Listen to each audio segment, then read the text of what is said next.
With the passage of marijuana legalization initiatives in Washington and Colorado, the Drug Policy Program at Rice University's Baker Institute for Public Policy is interested in learning more about specific potential regulations.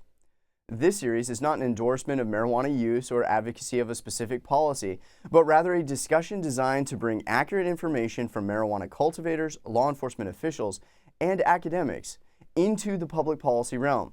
In this ongoing video series, we will discuss these issues while focusing on informing the public policy debate. We are very fortunate to have with us Kyle Stozek, who is a field research analyst with Grupo Savant, a Washington, D.C. based think tank. Kyle, could you tell us a little more about your background with Grupo Savant? Sure. Basically, we track drug trafficking operations, everything from the source to the street.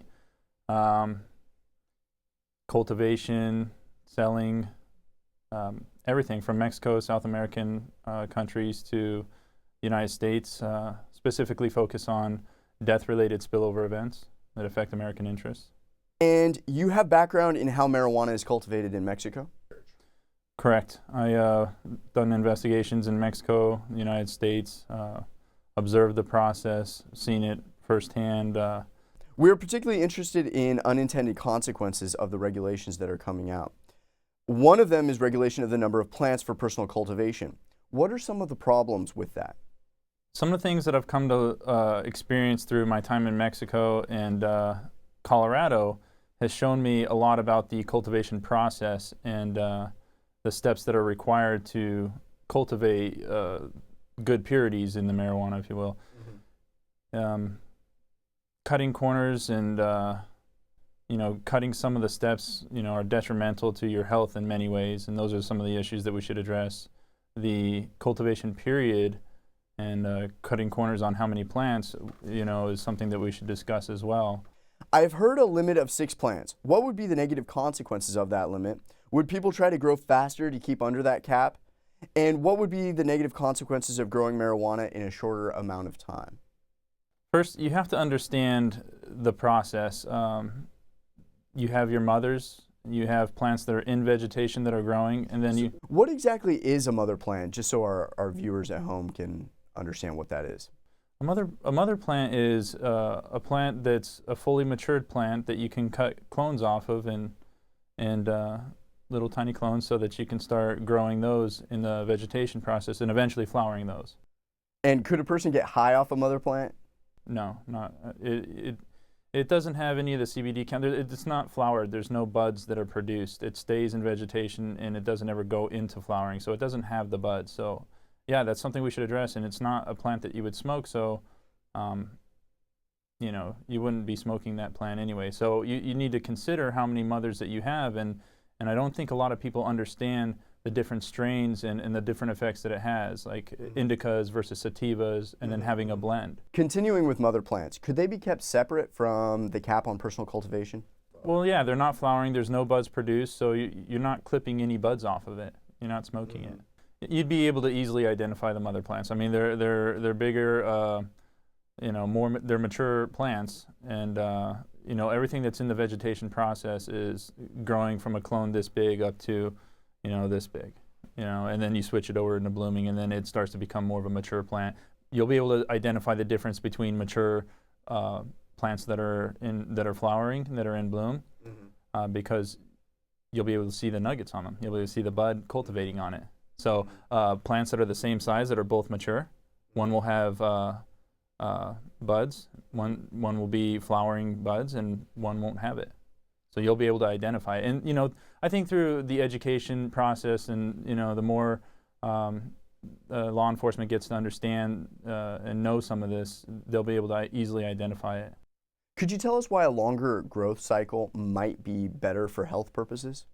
Yeah, Nate, that's just it. So if you have a limit on the number of plants, say like it's 6 or whatever, if you're doing it right and you're cultivating it to its utmost purity, you want to have a longer cycle, like a 16-week cycle. If you're only flowering 2 plants at a time, and an average plant yields you maybe an ounce, and you smoke a an ounce a month, Mm-hmm. then you have to wait, a couple months, to get your next cycle. And if you're waiting on your meds for a couple months, it's gonna make people break the law to cut corners, Mm-hmm. to do shorter cycles, 8-week cycles, 10-week cycles, 12-week cycles. It's detrimental to your health. You could be cutting corners on the flushing process, the curing process. Now, flushing, what exactly is that? And could you describe what that is? Sure. The flushing process happens through the vegetation and the flowering stages. You're pumping it with nutrients, hopefully organic nutrients, but nonetheless nutrients. And towards the end of the cycles, as it's becoming mature and the pistil hairs are turning red, it's time to start flushing the plant with pure water, so that you're not having any more nutrients go into it. And if you cut that stage out, then your plant is filled with nutrients and you can taste it. When you smoke it, it can hurt your lungs, it can hurt your throat. You're smoking chemical. And if people are forced to cut corners so that they can, have a quicker turnaround, quicker cycle, it's detrimental to the health. So again, that's where the education comes in. And when people understand that, it'll regulate itself internally. It has in Colorado. You see it in dispensaries all the time. People that don't do a good job cultivating their marijuana and cut corners and don't flush it, that marijuana may sit on the shelf for a long time, and the dispensary owner won't allow that marijuana to come back into the store. So it regulates itself internally. Could you describe the curing process and the role of THC and CBD counts? Curing process is important because that's where you get your CBD count and your THC count from. CBD count is what we basically refer to more of the indica side. Versus the heavier THC side, which would be more of a heavier sativa. Sativas are known to peak the cerebral, versus indicas are known to relax your central nervous system. In an era where we have so many combat vets from Iraq and Afghanistan, you were saying indicas might be beneficial for them. Yeah, and it's important to, again, have the education and know the difference, because some of my friends that need to relax at night, that need to sleep all the way through the night, have trouble sleeping through the night. But what a lot of these guys do that don't live in Colorado is they drink heavily. They drink themselves to sleep so they can sleep all the way through the night. Marijuana should be an option, because if you smoke a heavier indica, it relaxes your nerves and you'll be able to sleep through the night and not wake up with a hangover.